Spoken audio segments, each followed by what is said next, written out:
Hello everyone, welcome to my channel commerce with Shikha. आज इस video में आपको मैं ओवर सब्सक्रिप्शन जो है शेयर कैपिटल में वो टॉपिक बताऊंगी। थोड़ा सा इसके बारे में समझेंगे और फिर एक प्रैक्टिकल क्वेश्चन जो है वो सॉल्व करेंगे। मैंने आपको पहले भी बताया था, ओवर सब्सक्रिप्शन का मतलब होता है कि जब कंपनी ने जो शेयर्स इशू किए हैं वो कम है in comparison to the application received. मतलब कंपनी ने इशू किए सपोज फॉर एग्जांपल 10,000 शेयर, पर जो लोगों ने अप्लाई किया वो 12,000 शेयर के लिए अप्लाई कर दिया। इस केस को ओवर सब्सक्रिप्शन बोला जाता है। अब इसको जो उन्होंने एक्स्ट्रा अमाउंट इसके लिए पे करी है, मतलब सपोज फॉर एग्जांपल अगर 2 रुपीज़ एप्लीकेशन पे आने थे तो जो 10,000 के हिसाब से 2 रुपीज़ 20,000 हमारा बनता है, पर उन्होंने 12,000 के लिए अप्लाई किया तो उन्होंने 2 रुपीज़ के अकॉर्डिंगली मुझे 24,000 पे कर दिया। अब जो ये 24,000 का 4,000 जो एक्स्ट्रा अमाउंट रिसीव हुआ है, इस अमाउंट को डील करने के दो तरीके हो सकते हैं। कि फॉर एग्जांपल अगर आप सपोज स्कूल में पढ़ते हो, ठीक है, आपके स्कूल की फीस जो है वो 1,000 पर मंथ है। क्लियर? आप स्कूल में फीस डिपॉजिट करवाने गए, आप 2,000 रुपये लेकर गए, ठीक है, आपको अप्रैल की फीस आपने फॉर एग्जांपल जमा करा दी।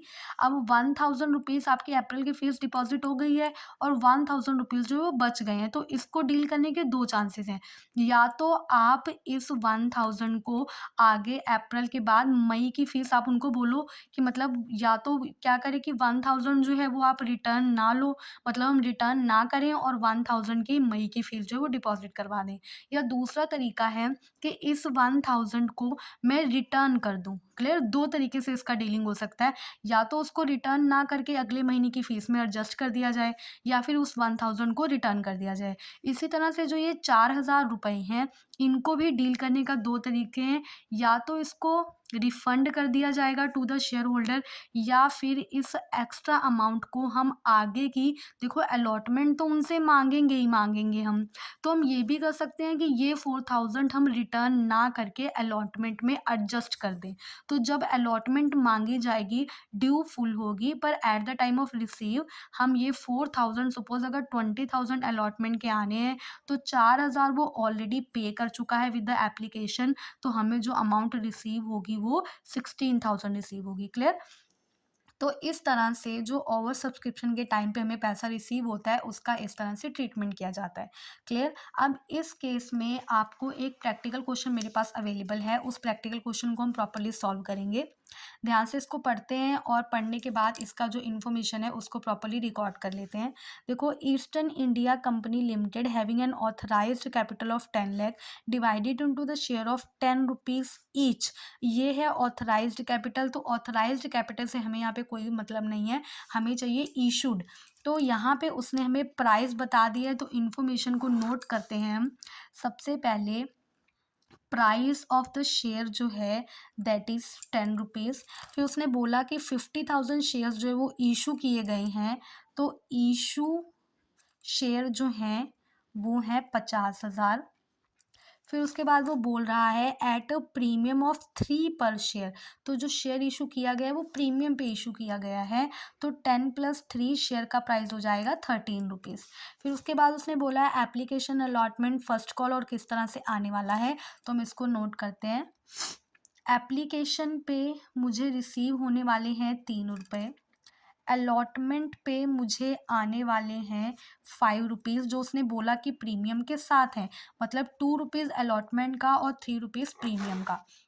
फिर उसके बाद वो बोल रहा है कि फर्स्ट कॉल पे जो है रिसीव हो गए 3 रुपीज़। फिर उसने बोला and the balance as and when required, और बोला जो बैलेंस है वो हम बाद में मंगा लेंगे।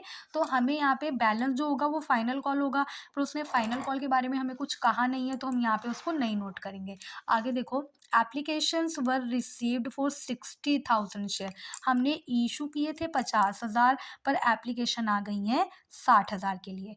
अब इस केस में वो बोल रहा है, उसने इस तरह से अलॉटमेंट करी। देखो, applicants for 40,000 share shares received in full. कह रहा जिन्होंने 40,000 के लिए अप्लाई किया था उनको पूरे 40,000 शेयर मिल गए। Applicants for 15,000 share received an allotment of 8,000। जिन्होंने 15,000 के लिए अप्लाई किया था उनको 8,000 मिले हैं। और एप्लीकेंट्स फॉर 5,000 शेयर रिसीव्ड 2,000। और जिन्होंने 5,000 के लिए अप्लाई किया था उनको 2,000 शेयर मिले हैं। तो इस केस में जब वो हमें कैटेगरी देता है तो हमें क्या करना है, एक टेबल बनाना होता है जिसको हम बोलते हैं एनालिसिस टेबल। तो यहाँ पर हम वो टेबल बनाएंगे, एनालिसिस टेबल। इसके कॉलम्स देखो, सबसे पहले यहाँ पे आएगा अप्लाइड, देन अलॉटेड। तो हम कैटेगरी यहाँ पे लिखते हैं कि पहले कैटेगरी थी कि जिन्होंने 40,000 के लिए अप्लाई किया उनको पूरे 40,000 शेयर जो है वो अलॉट हो गए। सेकंड कैटेगरी थी जिन्होंने 15,000 के लिए अप्लाई किया उनको हमने 8,000 शेयर जो है वो पे दिए हैं। और थर्ड कैटेगरी थी जिन्होंने 5,000 के लिए अप्लाई किया उनको हमने 2,000 शेयर दिए हैं। तो अब अगर मैं इनका टोटल देखूँ तो अप्लाइड देखो 40 + 15 ये हो गया 20 और ये हो गया 40, तो मतलब 60,000 शेयर जो है वो अप्लाइड हैं। और ये 40 + 48 + 2 50, तो 50,000 जो है वो अलॉटेड शेयर हैं। फिगर मेरी मैच हो रही है, 60,000 अप्लाइड और 50,000 अलॉटेड। अब हमें सेकंड कॉलम बनाना है एप्लीकेशन रिसीव्ड का।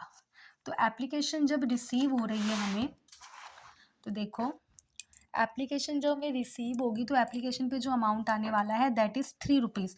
तो 40,000 के अकॉर्डिंगली 3 रुपीज़ 1,20,000।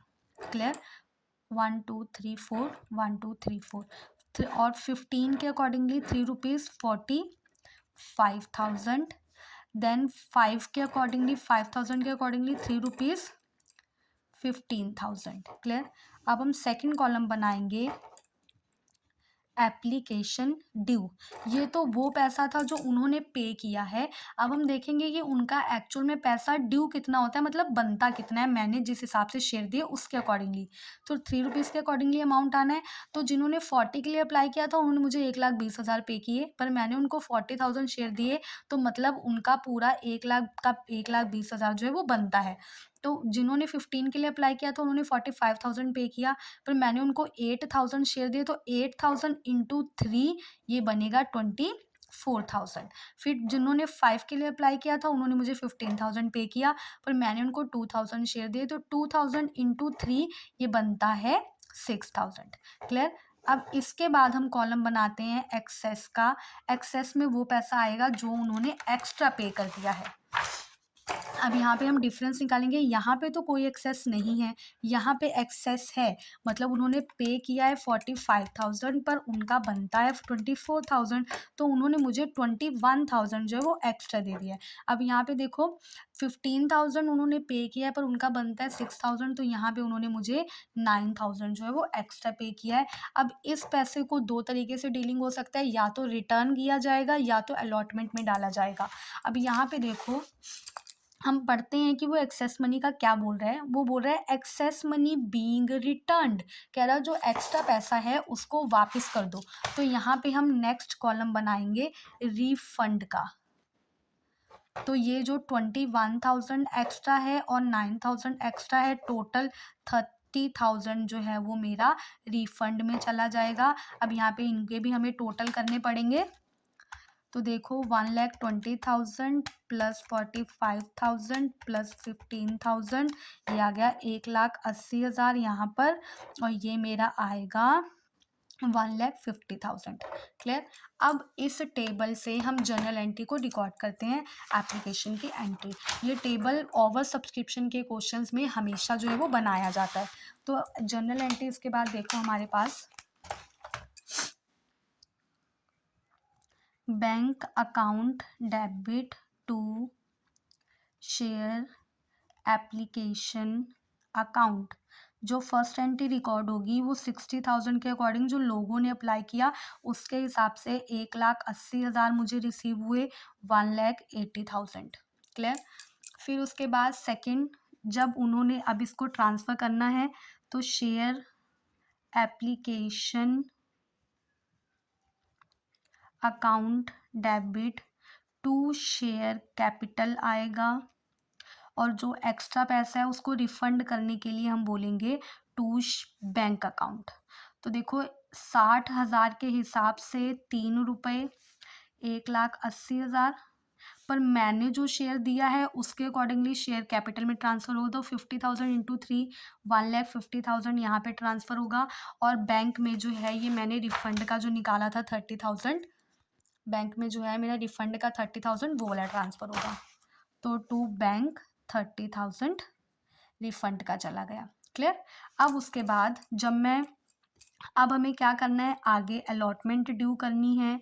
तो share allotment account debit to share capital, साथ में प्रीमियम भी था, तो प्रीमियम को ड्यू करने के टाइम पे लिखते हैं, तो यहाँ पे लिखेंगे टू सिक्योरिटीज प्रीमियम अकाउंट। तो 50,000 शेयर के हिसाब से 5 रुपीज़ यहाँ जाएंगे, 50,000 शेयर के अकॉर्डिंगली 2 रुपीज़ यहाँ जाएंगे, और 50,000 शेयर के अकॉर्डिंगली 3 रुपीज़ जो है वो प्रीमियम में ट्रांसफ़र होगा।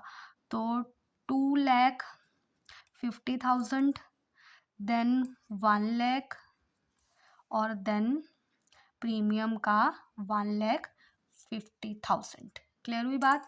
अब जब हमें पेमेंट रिसीव होगी तो bank account debit to share allotment account 50,000 के अकॉर्डिंगली 5 रुपीज़ जो है हमें रिसीव हो जाएगा।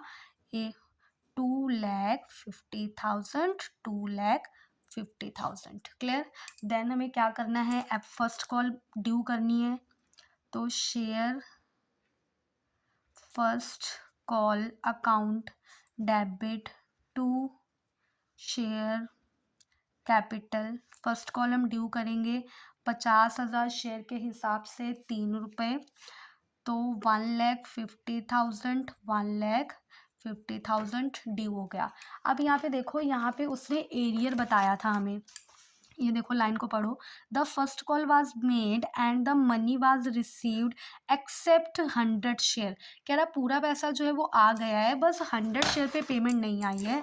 तो जब हम बैंक का एंट्री ट्रांसफ़र करेंगे, bank account debit to share first call account, तो टोटल शेयर थे 50,000, जिसमें से 100 शेयर पे पैसा नहीं आया, मतलब 49,900 शेयर के अकॉर्डिंगली 3 रुपीज़ जो है मुझे रिसीव हो जाएंगे।